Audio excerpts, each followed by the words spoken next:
বলেন, 5 ওয়াক্ত নামাজ নবীর তরিকায় পড়া যাবে তো ইনশাআল্লাহ?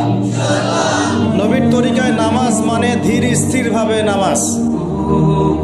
আমি এই তর্কে যাব না, হাত বাঁধবেন কোথায়, ঠিক আছে?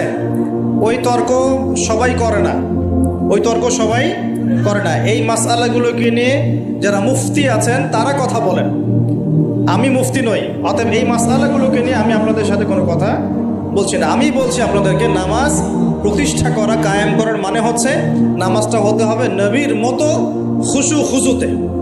খুশু খুজু কি জিনিস? নামাজটা ধীর স্থিরভাবে হবে। নামাজে কি পড়ছি সেটা বোঝার চেষ্টা করতে হবে। নামাজে কি বলছি আল্লাহর সাথে সেটা বোঝার চেষ্টা করতে হবে।